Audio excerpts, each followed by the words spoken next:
Good evening and welcome to Hot Topics from the Soul. I'm your host, Dr. Valerie Parker-Hagan, and I have my co-host. And good evening to you, Dr. Val, and our audience. What a beautiful day it is. And I'm excited and ready to get started. And if I was going to sing a song, I was going to sing, Deck the halls with boughs of holly, fa la la la la la la la la. 'Tis the season to be jolly. Uh-oh. And that's where we stop, because for many people, this isn't a season of being jolly at all. As a matter of fact, they're watching people around them. They're watching people around them oftentimes look like they're happy, doing things that they like, enjoying gifts and all those things. But inwardly, there are many people that are not enjoying or will not enjoy a season being jolly because of what we just simply call life events and things. And, you know, we've been on a roll with a lot of the subjects that we've been covering. But, I thank you for your insight in thinking about the fact of, hey, there are people that right about now, the closer that it gets to December 25th, the greater hole that they sink in, or they find themselves in a state of depression, or find themselves feeling lost, or find themselves just simply feeling unwanted, unfulfilled. And that's a reality. And I'm just so thankful because of the fact we acknowledge that reality exists. And we don't take this time to blame no one for that reality. But it is important that with our audience, that they understand that this happens, and it happens to people from every walk of life. And it's not a matter of being someone's fault.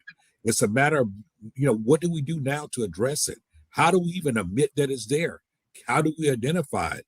And that becomes not only the responsibility of the person who may be suffering, but also from those loved ones, those associates and friends that are around them. So I'm excited about tonight. And isn't that an oxymoron? I'm excited about tonight's show dealing with holidays and mental illness. Yes, holidays and mental illness. A lot of people don't understand what mental illness is. Mental illness affects a person's thinking, their Mm-hmm. feeling, their behavior, or their mood. That's mental illness. And a lot of people have suffered some massive losses in the last couple of years. Mm-hmm. And here it is, many of their first times being without their loved ones. Absolutely. Many have experienced breakups. Yeah. Many have experienced financial losses. So, yes, it will affect your thinking, your Yes. feeling, the way you feel about yourself. Mm-hmm. You think you're a failure, and what's the point of going on? Some people don't understand why it happened and questioning God. There are many believers that are questioning God, saying, God, how could this happen? I've been faithful, and this is what happened. You've taken my loved one, you've taken my finances, I've lost my home, I lost my job, I lost my car, and it will cause you to have a mental break. But what do you do in situations like that? How does it affect your mood? And, we see people in the stores and they're acting a certain type of way, and we be like, oh, that person is crazy. Well, yeah, they have something going on that we can't see what's going on inside. We're just looking at outside, and it does affect everyone. It has no financial barrier that will affect. You can be in poverty or you can be rich, millions of dollars, and still be suffering with mental illness, still be suffering with losses, still be suffering with heartbreak. So, how do we shift and move on from this? And how can we identify this and help individuals that are around us? And what should we be looking for? That's a very important question. I think one of the things that people have to be aware of is that although we're talking about mental illness, depression, and those things in the holiday season, but mental illnesses, uh, people come up with mental illnesses for a number of reasons. Part of mental illness is genetic. Part of it is environment. Other is life stressing events in their life, trauma that they have, the trauma that they have undergone, and all these things are there, and they just don't go away except they are treated. They don't go away without having some Yeah, type some of are born intervention. with chemical Yeah, some are imbalances in born. their body, Exactly. that's what you call, the definition for that is called bipolar, or they're Hmm. schizophrenic. There's different Yes. levels of mental illness. So like you Yes. said, they can be brought upon by a mental defect, Hmm. chemical imbalances, and traumas, life traumas. Yeah, and not only that, things like unhealthy habits, unhealthy habits, things that they have a proclivity to do a lot. Being in environments that just continue to fuel, if you would, things like unhealthy habits, eating disorders, still part of disorders there. Uh, Yes. not only those things there, but when we start thinking about even a person who begins to, because of their depression or their stress, turn to alcohol or turn to drugs. So there are many things that may contribute to it, and I think what people have to understand is this: it doesn't, the first thing that we can do to help is not to demonize the person who's going through it. That's the Mm, first thing that we can do to help. The second thing that we can do to help is to recognize, ask the right questions, what's going on. Don't pass judgment, because passing judgment in any case causes you, me, or anyone to oftentimes shut down. And so when a person might want to say something, they don't say anything, even if they feel that something is not right with them, even if they feel that something is going wrong with them. Can they have that conversation? So when we start talking about mental illness, we have to understand that it does affect everything about us. It affects our lives, our livelihood, the way that we go about doing business, the way we go about interacting with one another. Those things there has to be addressed, whether we're talking about what leads to clinical depression or another type of disorder. It is all there, and we have to recognize that when we're impacted by these things here, the real solution is to get help. And what does help look like? And we have mm, to understand that in today's society, the conversation about mental health is becoming very alive and well. But it's interesting that it really has reached its peak in the midst of these last nearly 20 months of this pandemic, because the fact now we could see people collectively going through some of these stressors, these unknowns. We went through the whole height of the pandemic when we was at the stay-at-home order. I mean, parents were getting tired of their children. Child abuse cases was going up and escalating, domestic violence escalating. All of these things here, people not being able to deal with emotions, dealing with stress. People realized they didn't like each other anymore. You say, well, is that a mental illness? Definitely what we're seeing manifest here is symptoms that are escalating. What are people doing? People actually isolating themselves from people because they don't want to be around people. And these type of behaviors, these type of patterns, these type of things here, sometimes it's even exacerbated during holiday time because of expectation. Think about it. I laughingly did the first stanza of "Deck the Halls with Files of Holly," fa la la la la. But when we talk about "'Tis the Season to Be Jolly," each of us can think of people, even if it was ourselves at one time, mm-hmm. that the holidays is a very tough time. And you started off by saying there are many people that are experiencing first right now during the holiday season, their first holiday without their loved one, whether it's a mother, father, sister, brother, a child, a nephew, a niece. First holiday, divorced, first holiday after a breakup. First holiday, I mean, all these firsts leave people feeling very empty because that which was their norm has been interrupted. And so when we start seeing people, uh, with long extended periods of depression, we need to notice that. When people are always sad and very sad and they can't seem to get it back right, and everything makes them sad and they're not, those are signs that we need to look at, because in fact this person may be suffering from mental illness. And it's not a subject to become the gossip session. It is, what do we do? What can I do? I mean, what can I do to help this individual? Offer my services to those individuals. And it's funny with First Aid Mental Health, we have this acronym that talk about. It's called APG, and the first thing is to assess the risk of suicide and harm.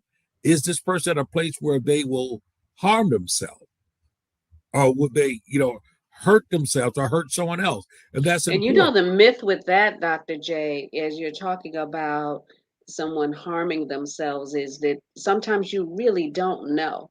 I was Right. talking to a friend of mine yesterday, and she was telling me that her closest friend son hung himself last week, and no one saw it coming. And Mhm. he's in his 40s, and he just hung himself. And his Wow. mother's in pain and grieving because she was like, he must have hated me to do something like this. But the truth of the matter is, when you're in a state of depression and you're going Yeah. through something, you don't think about the aftermath your No. actions may cause. You don't think about the hurt you leave behind because you're trying to silence the noise. You're trying to silence the hurt and the pain that you feel. So it is, people say, well, I didn't see that coming. Well, are we really looking for that? Right. Are we knowledgeable of the signs and what it looks like? Because like I said at the top of the show, it affects your thinking. So no, he wasn't thinking about the aftermath of what it may cause to those that actually love them. It affects their feelings because most people that are depressed feels like nobody loves them, nobody care. But they have people that love them and care, but they have enclosed themselves in a tomb and not allowed any emotions to go in and out, and it affects their behavior. What is their behavior? Shut down, block themselves away from being exposed to individuals for fear they may be found out, that they're not leading up to someone's expectations, because at the end of the day we all want to be acknowledged, we want to be esteemed, we want to be recognized, we want to be seen. But what does that look like to someone who's in a mental state capacity where they're not functioning totally 100%? You hit it right on the head there. And it's so interesting when you talk about that friend. What we often do is start blaming ourselves. Maybe we didn't do this enough. Maybe we didn't listen enough. Maybe they didn't feel loved by us. All of those things that we take on. But what we have to also keep in mind inside of this is that, and I think you put it very, very wonderful, is that the individual who gets to that point is not necessarily thinking about tomorrow, not thinking Mhm. about all those things. So, you know, many times they may have a plan. That plan ends at them taking their own lives, and so we term the term suicide as being it's a it's really a permanent solution to a temporary issue, temporary problem. So I make a permanent decision about a temporary situation. And so as a result of that, there are people that are hurt. There are people that are there because at the time of the depression, at the time of being overwhelmed, at the time of feeling as if life isn't worth it, at the time of it, that's one set of it. But then for others, it's a sense of feeling like they're going to escape to something. You know, we've all seen people who are perfectly fine have thoughts and say, man, I just wish I could just lay down and not wake up. Mm. I've been there. Yeah, I've been there, exactly. especially going through domestic violence. Yes, There were times I was like, oh, if I could just go to sleep and not wake up to this. Um, exactly. but then I had my children that kept me going, that kept me centered, that kept me focused. So it is easy for someone to slip into that type of depression of not Absolutely. wanting to exist in a world that they feel has overwhelmed them to the capacity where they feel they're not worthy to even be here. And my heart goes out to individuals like that. But it is not over. It is not over. If you could just see yourself in the future and how you're looking, you're probably looking a whole lot better because you'll be a whole lot wiser. So don't rob us of your glory. Don't rob us of your light, your shine, your smile, because those things that you feel are inadequate or adequate and sufficient for someone that is in your space that admires you. Some people are admired and they don't know how much a person really admires them or cares about them, and the fact that they're able to hold it together even in the midst of adversity. They're still standing, and although their light is dimming, they're still standing. So don't rob us of that. Don't rob us of the future glory and greatness that you will share upon us. And exactly right, because the fact there are times that people don't. When a person reaches, say, a stage of hopelessness, that that's exactly what it is. That there is no hope. I don't see any hope in my situation, and yet it's still from the outside looking in.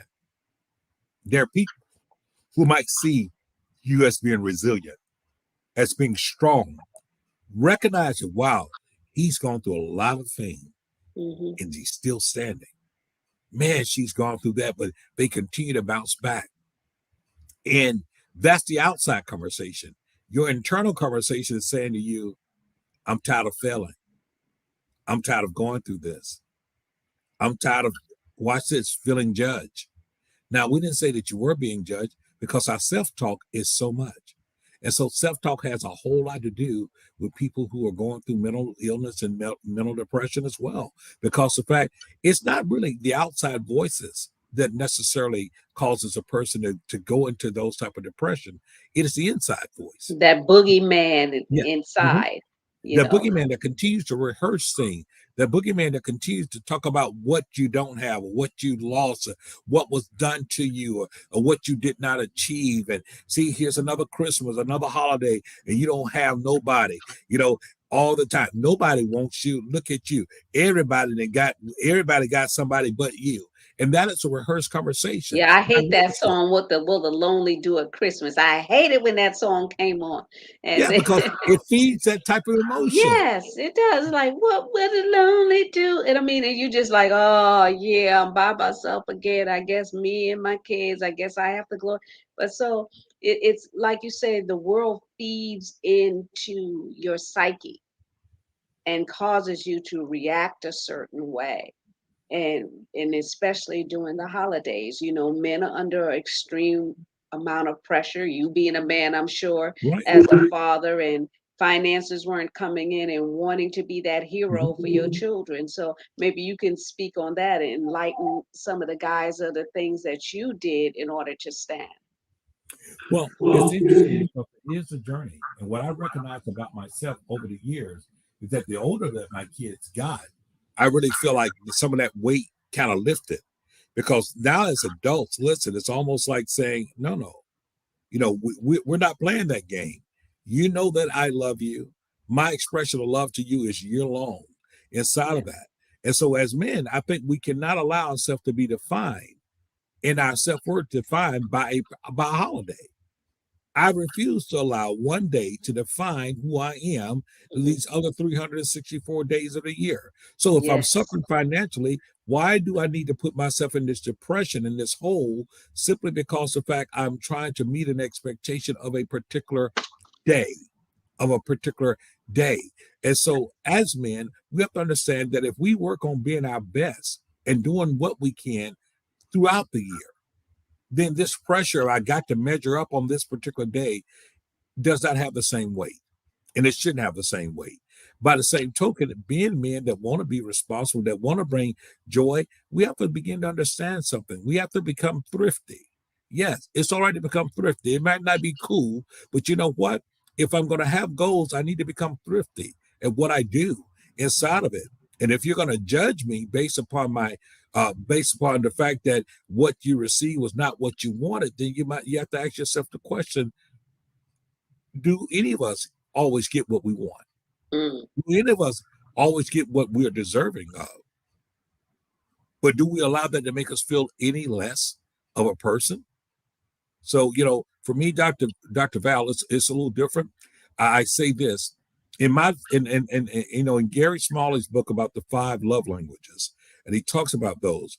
And he goes all the way from the fact of words of affirmation. He goes all the way to talk about words of affirmation. He talks about physical touch. He talks about acts of service. He talks about uh, quality time. He talks about giving and receiving of gifts. Right. So for me, far as my love language, the receiving of gifts is actually number 4, number 5. I'm more of a giver of gifts than I am a receiver of gifts. So my measure of who I am is not necessarily quality. What you think of me. Well, you got me a pair of socks with my initials embroidered on it. Wow, right? Thank you. No, I'm just as happy about that because the gift doesn't define me. But by the same token, I have to hold that in also in respect to the fact that I'm not going to be defined by what gift I give you neither. Because to me, the gift of time, the gift of affirmation, the gift of love and compassion that is consistent and constant to me is definitely more valuable than perhaps the end of the year things are tough. Perhaps the end of the year things are real tight. Perhaps that's the case there. And one of the greatest things that I ever remember when raising my kids, and I never will forget this, and it blessed my heart, and I still have this to this day, was notes that my kids, especially the younger three, wrote me, balled it up, put it in paper for Christmas. Those notes there was worth anything and everything to me. And I think that we have to learn to embrace those type of things. But once again, what are we still talking about? Fault. What is it that we nurture? Some Yeah. people think when they don't get what they want, it's a sign of rejection, or Right. they didn't think Right. nothing of me. Well, I see what I meant to you. I see what I meant to you. No, that's not necessarily true at all. And so we have to get beyond that and stop putting ourselves in that box. Imagine just the simple things that we can do for the holiday. For me, having my family around, having my children around, and now my grandkids around, man, that's priceless. That is Yes. a gift. That is a gift to me. My gift is watching them open their gift. My gift is the fact of their smiles. My gift is the fact of being able to look over 3 generations and go, man, isn't this wonderful? And so we have to find other ways to do so. But by the same token, I think it's important that people also recognize the signs and the signs of what mental illness look like. Because sometimes, people just they all right. They're just in one of their moods. Mm-hmm. No, it's a little deeper than that, right? So when we start talking about mental illness, 5 warning signs of that is really what we call long-lasting sadness or irritability. Everyone gets sad. Everyone has Yes. their time of being sad, but is it long-lasting sadness or irritability? And if it is, where did it stem from? What was the trigger? What was the catalyst for it? And it's A lot of long-lasting. us have experienced that in the last few months, that Yeah. long, prolonged sadness because of, like I said, where they find themselves in life right now. But I Mhm. think what individuals really need to look at right now is one of the things that this pandemic has done has leveled the playing field for all Absolutely. of us. We're all rebuilding.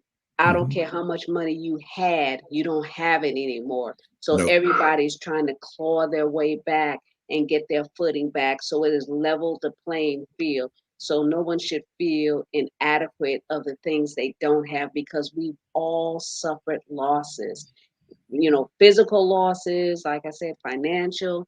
And we're at the same playing field. I went to the store yesterday to pick up some toys, to donate, and I was blown away at the prices of some of this stuff. I was like, what Absolutely. in the world? And for the last few years, during the holiday times, I had stopped giving toys and giving gift cards, Right. 50, 100, $200 gift cards to families to help them. And I'm like thinking, when I was in the store, I was like, oh, this is not enough. The gift cards that I give is not enough because the things are so high. But then I thought to myself, I said, looking at those people that lost their homes last week, with the tornado, I mean, here we are in the middle of a season that everything's supposed to be merry, everything's supposed to be bright. They've lost everything. So we're in a season where we really, really need to be thankful for those things we do have and stop looking at what we don't have. And I think you're exactly right because the whole thing about being thankful is being appreciative for what you have, what has been given.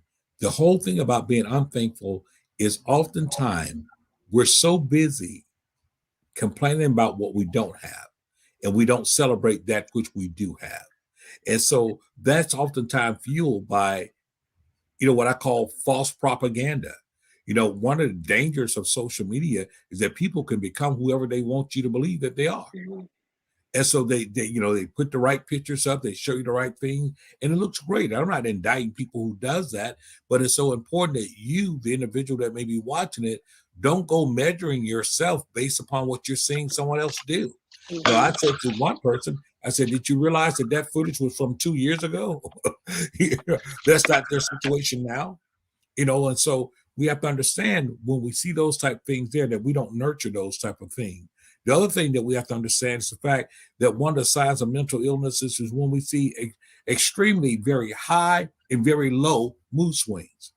Okay, so excessive high, very extremely high, always on a high, because look for the crash, Right. or the very low. And so Mhm. those are signs, once again, the mental illnesses that are setting in there. And then we have to look at the fact that beyond that, you know, person who's living in excessive fear and worry, anxiety, always on the edge about things like that. What is happening?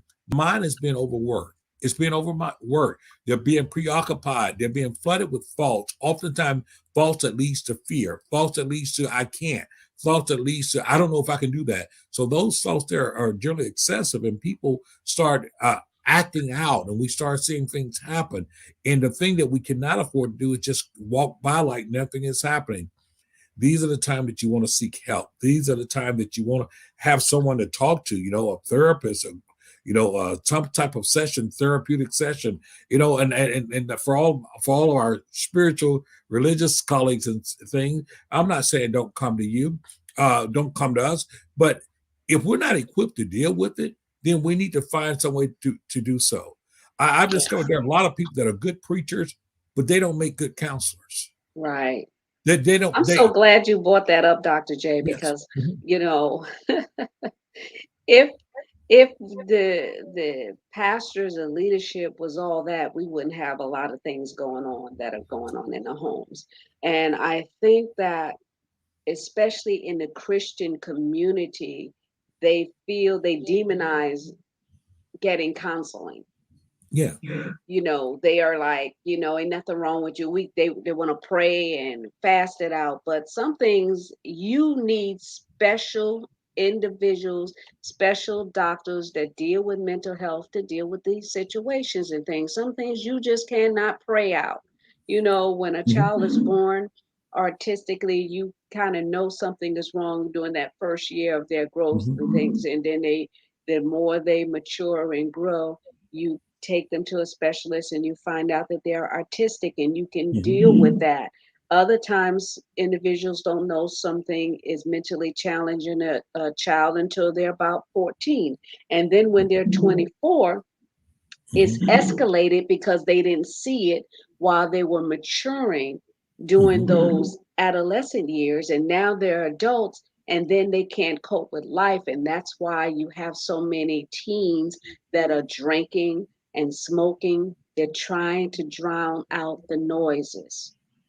And we need to be aware of these type signs and stuff. So, you know, um, I'm in ministry, so, Mhm. I believe in prayer, but some things you have to get specialists to deal with. You need to be able to communicate because there's individuals that will communicate with a specialist, but won't communicate with you as a minister because of the fact that they feel that your expectations of them are higher. So they don't want to expose their true selves and then have you looking at them crossways, or they're afraid that you may mention them in a sermon.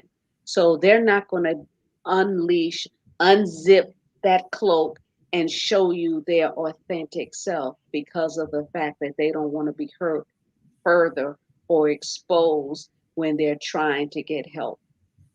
You said a mouthful, and this is one of the things that we generally speak to the faith community about, is that when you have unlofty and unrealistic expectations of people, it is no different than when we deal with the church and domestic violence. Oftentimes, what makes a victim hesitant from ever going to their faith leader is because the faith leader we have demonstrated this unrealistic picture of what marriage and what family looks like. So we have this Right. image that looks like the, Ward and June Cleaver from Leave It to Beaver, and everything's together and everything is perfect, and we love God, and so we pray all the time, all that. But that's not the reality that people are living in. And so because of the fact you painted this lofty picture there, people are already embarrassed that they've fallen short of it. So they have not met the expectation not only of you, but in their mind, they have not met the expectation of God. And so guess what? Why would I be open with you? Because the fact it's already been deemed that anything less than that picture is imperfect. Anything less than Mm, that picture is short of the mark. So why would I open up to you? However, if I know that I can come to you and you're non-judgmental, I know that I can come to you and I can be transparent, then I'm more likely to be so. But I don't need it to be part of the 9 a.m. Gossip page, or it's the title of my next sermon, or it's interwoven into my next message. No, to be able to be trusted, the Bible says, since we want to go that route, is that there is what? There is safety and a mhm. multitude of counsel. Counsel. Okay, It so said, there's and safety. notice it said multitude. There So you go. different, There diverse you go. counseling. Diversity. And I recognize that. So we're in a stage that if the truth be told, that literally the clergy and the therapists ought to be able to work together. Mhm. They ought to be able to work together. Why you say that? So understand the fact that we are triune beings. We are a spirit, and we're fed spiritually from the word, but we have a soul, which is our mind, our emotions, and we live in a body, which is our physical shell. So I tell people all the time, you may enjoy my messages, and that's great. I'm glad you're inspired by them. I'm glad you're delivered by them. I'm glad of all those things. But don't you call me to perform your open heart surgery, because that's not my expertise. Mhm. That's not where I've been gifted, anointed, or schooled in.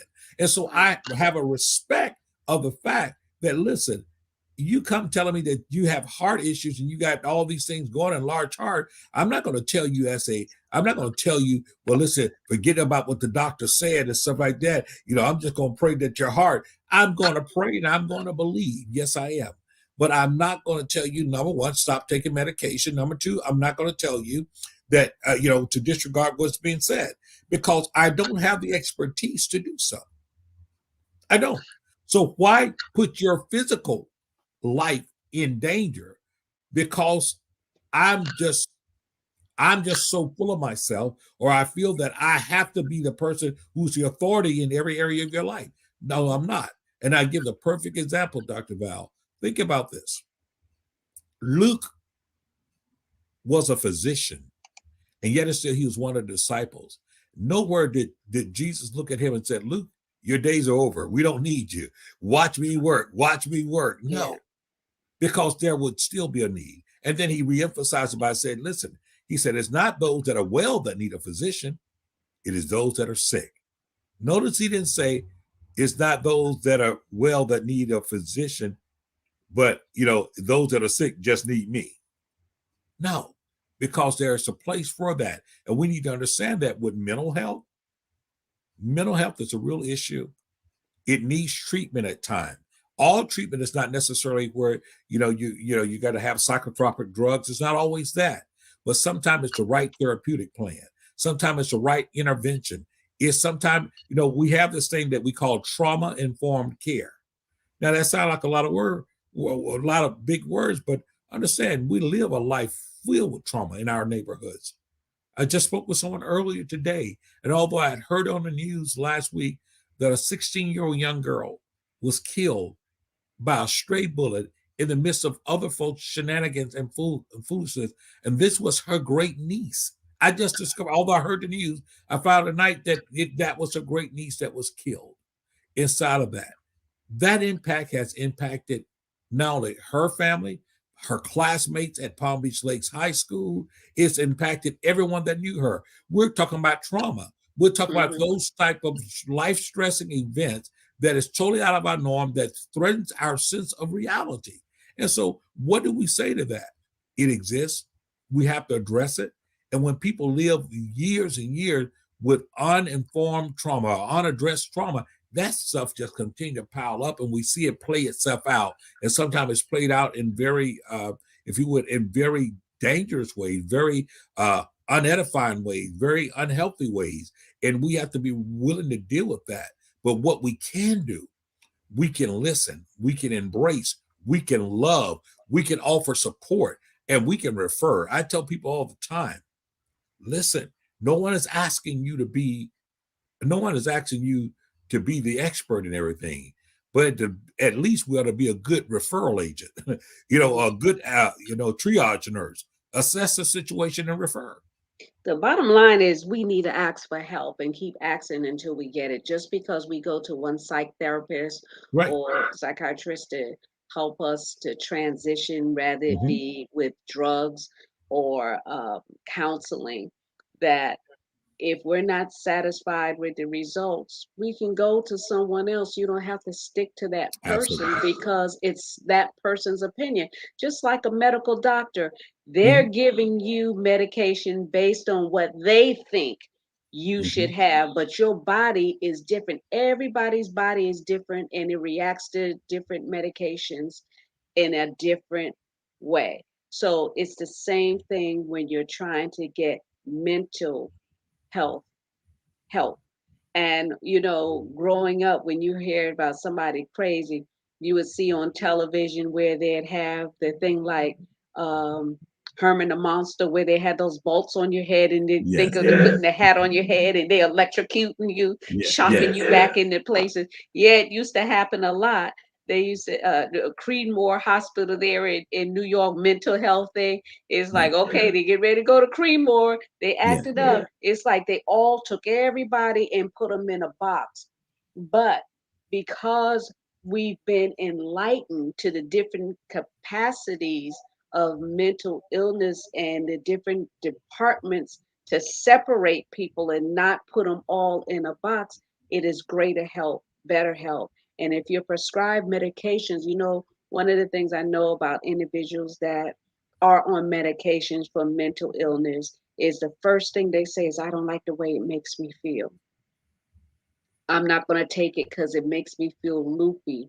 Um, so you got to communicate that to the doctor that Mm-hmm. this is the way it makes me feel. And then a lot of people, they don't even take the medication, they take municipal drugs, Mm-hmm. because it makes them feel better. They're more coherent and Mm-hmm. made and able to work better because they have the medicinal drugs as opposed, which is legal Yes. in many states to take, as opposed to take the medications that they give, because they have so many different things in it. And like I said, it does affect individuals' bodies differently. And I'm talking candidly. Let's like just be this is hot topics from the soul. Absolutely. There's different aspects of help that you can get. So I want people to be aware of the different things that they can do to get help. It is medical doctor and there's holistic doctors that Absolutely. you can go to.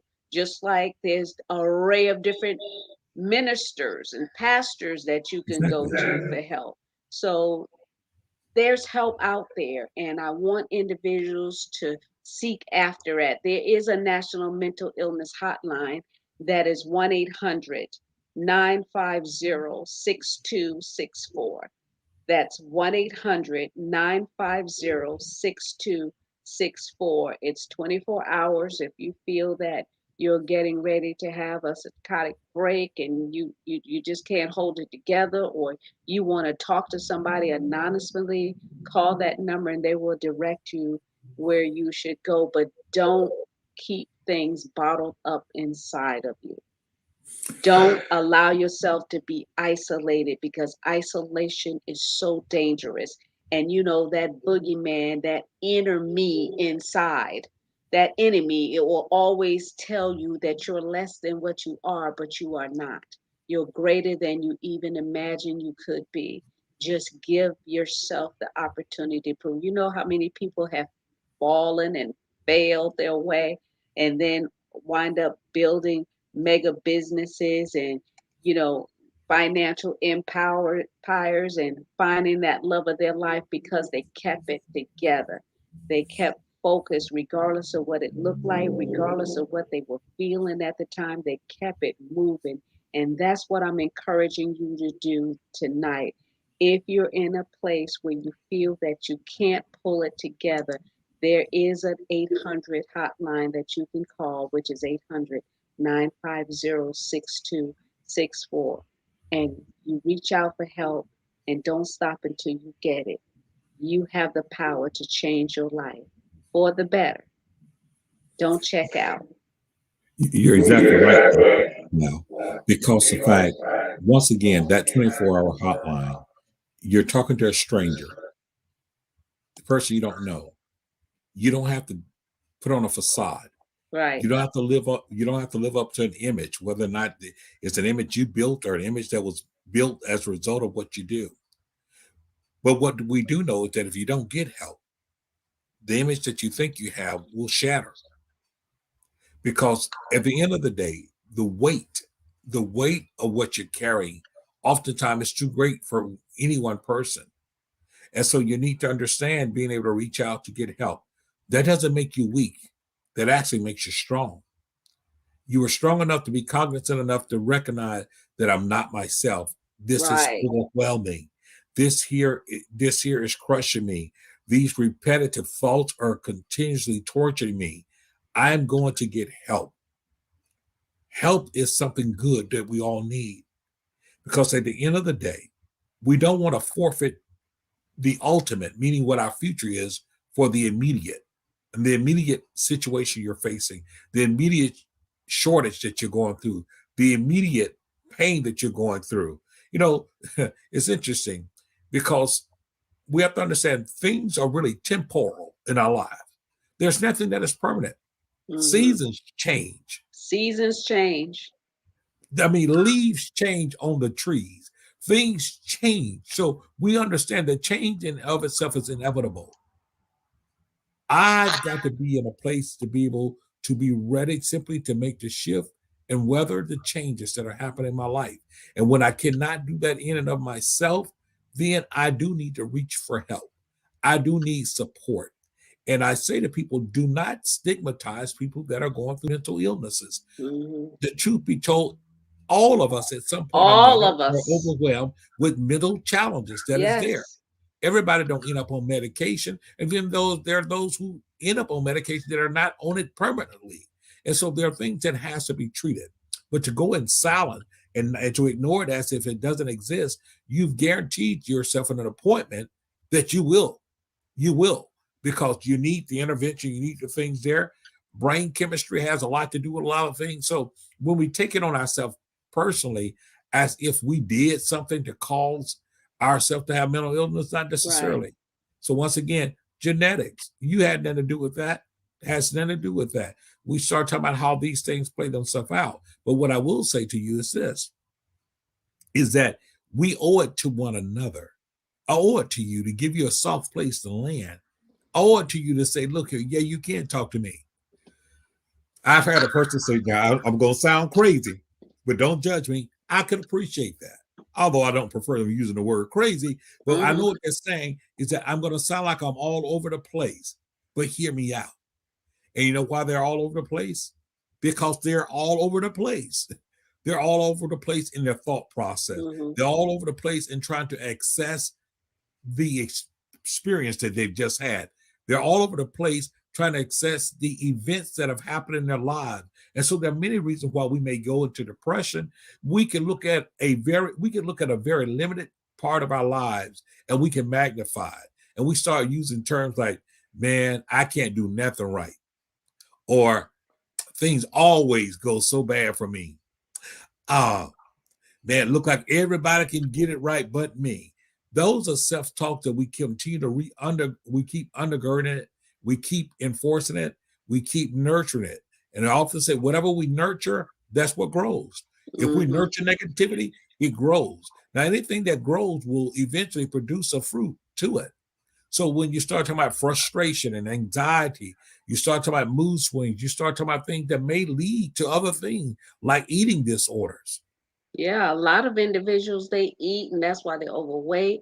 You know, it's Exactly. not because they were born that way because of their family genetics. Hmm. It's because they're depressed.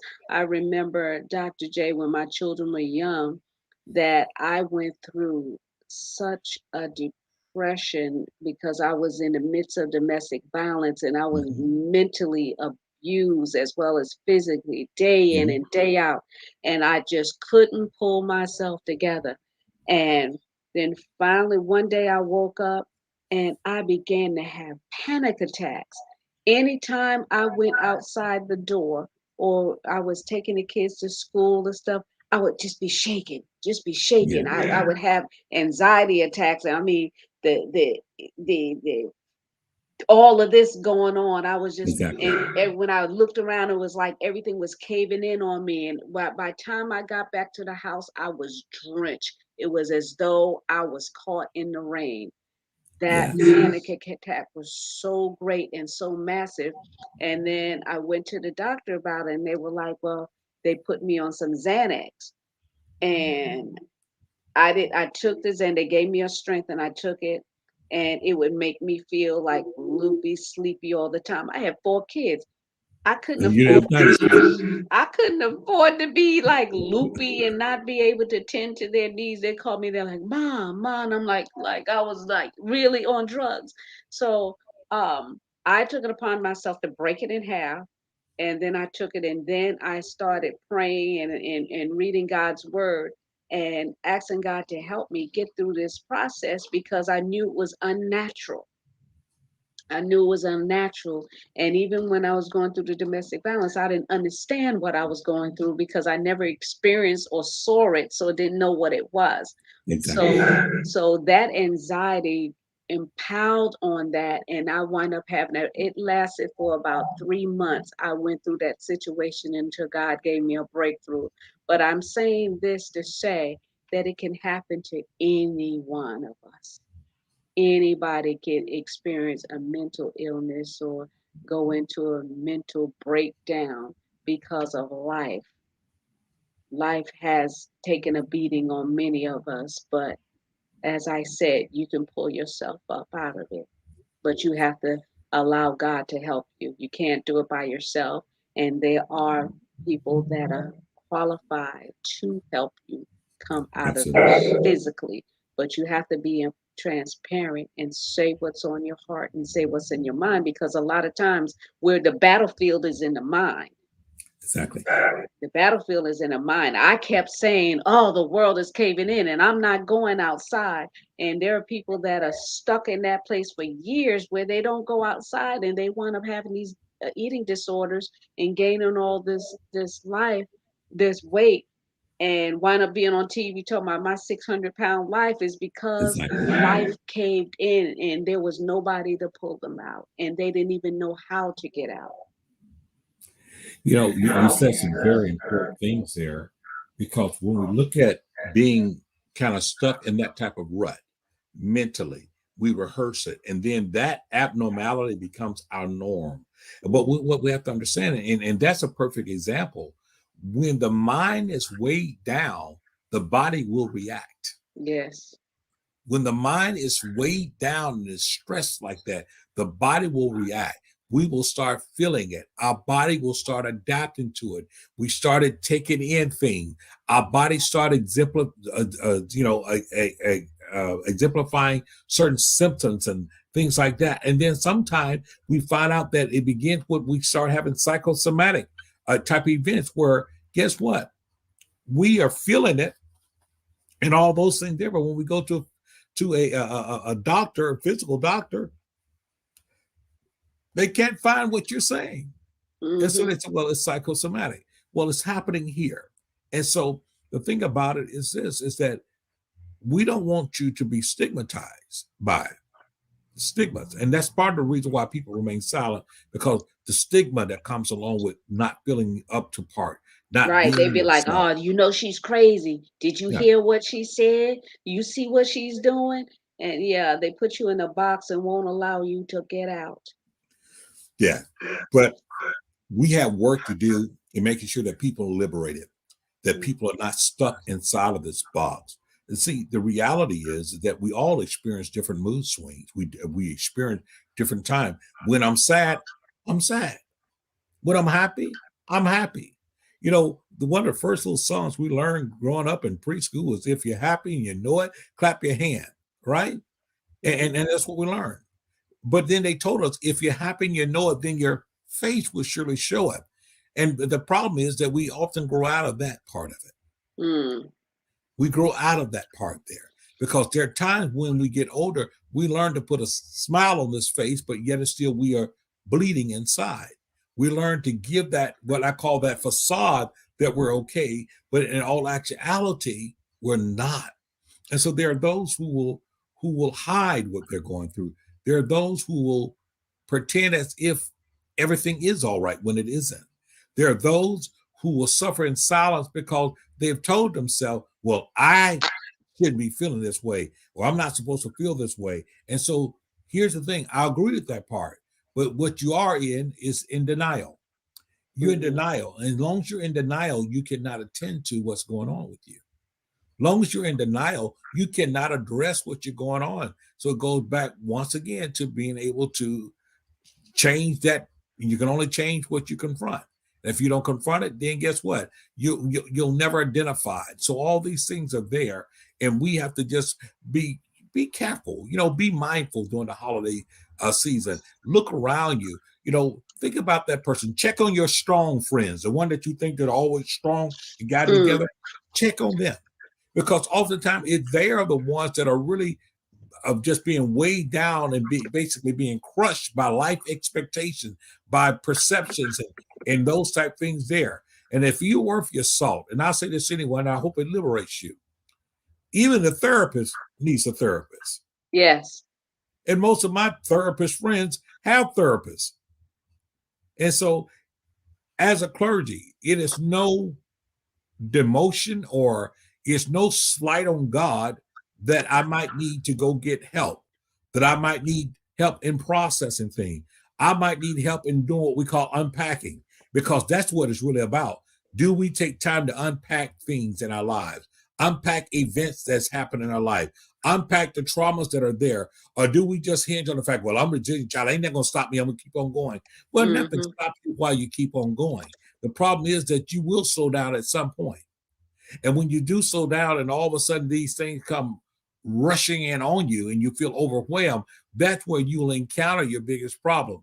But if along the way, I have the assistance of being able to unpack my events, unpack what I've gone through, unpack those life events, unpack it and deal with it so that I'm not bitter, but I'm better to deal with it, so that as a result that I'm stronger, you know, that I am wiser. I did learn from what I went through. That's the goal where we want to be at inside of that. So celebrate. When you celebrate those that seem like they're not happy. Celebrate those that are there. It's nothing else. Look at everyone and just tell everyone, I appreciate you being in my life. You are important to me. You're important Not only because that, Dr. J, those of you that know that you um, have individuals that you know personally that have lost a loved one or has suffered some type of loss, not maybe by death, but have suffered some type of loss, check on them. This holiday is going to be rough. Check on them, call them and say hello, or invite them over for dinner, take them some food if you don't want them in your home because we're still in a pandemic. But check on people. I'm sure they exactly. will be glad to hear you. Even if you don't get them, leave a voice message and say, I'm thinking about you. Happy holidays. So that when they do come out of the cloud, they'll know that you're there waiting for them. So Exactly. reach out and help someone this holiday season. That's the greatest gift you can give is love. I think you hit it on the head. And at the end of the day, people need to feel that. They need to feel that they are affirmed. And the thing I discovered, Dr. Val, is that sometimes the higher you are, meaning the fact in being needed, you need a different type of affirmation. Mm, Because I do know, as a person who served people and served so often, there are times that I simply need to know that I'm loved, that I Hmm. care, or just I really appreciate you for being there. Yeah, we Thank you know a for lot of people. We right. do. I know a lot of people, but Exactly. sometimes I get in those moods where, it's like, am I really helping anybody? I do these shows and stuff. Are people actually getting information? Is it empowering, inspiring individuals? This is what I wanted to do. And, should I go on? Because sometimes we don't get any responses, we don't get any support. But I Mhm. feel the draw to help, even if it's one person, help transform their lives so that they'll know that they're worth it. And absolutely. And so I make that statement to encourage people, to encourage to check on once again, even your strong friends. Encourage, let them know that you see them, and let them know that, listen, I know that this has got to be very demanding on you, but you wear it well. Appreciate you for being there. Your words keep me going, or whatever. There's a need to be needed by all of us. And that is so very important. So I want to say to each and every one that's listening out there, even during these holiday seasons, I don't want you to focus on what you don't have. Hmm. Focus on what you do have. And I want you to know from the night that you have people that do care, that do love you, and do think that your life is worth living. You have value. Yes. Live to that value. You can do it. Make up your mind. Stop focusing on your limitations. Because if you focus on your limitations long enough, you just might get them. You Hmm. will acquiesce to your limitations. But I dare you to begin to look toward what's inside of you and begin to move toward it. You have more value than you realize. But you got to activate it. Listen, because at the end of the day, if your presence don't make a difference, your absence won't neither. Hmm. So live to make your presence make a difference. Understand that you do make a difference. Your smile that you keep withholding from people because you're isolated, you're withholding somebody else joy. There's more to you than you're allowing the world to see. And you need to come on, come from out of the isolation, come from out of the darkness, and begin to let your light shine. Yeah. It's been said that our deepest fear is not that we're inadequate. Our deepest fear is that we're more powerful beyond measure. This has been another Hot Topics from the Soul. I don't want to encourage you to subscribe to Hot Topics from the Soul YouTube. We need you to support us, and also the show tonight.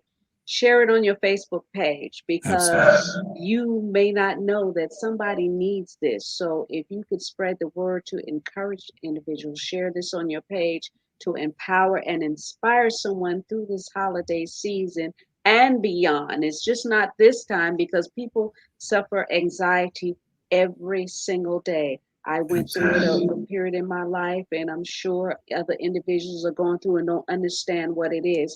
So I encourage you to share this page and also make note of this National Mental Illness Hotline. Once again, it's 1-800-950-6264. And I also want to encourage you to visit Dr. J's website, www.jrthicklin.com. That's JRTHICKLIN.com, so that you can find out more about the work that he's doing in the community 24/7. It doesn't just Absolutely. limitate to one month. We do it every day of our lives. We're working in the vineyard, Absolutely. and also visit www.fromthesoulafofawoman.com. Good night. God bless and happy holidays to Happy you. holidays. God bless.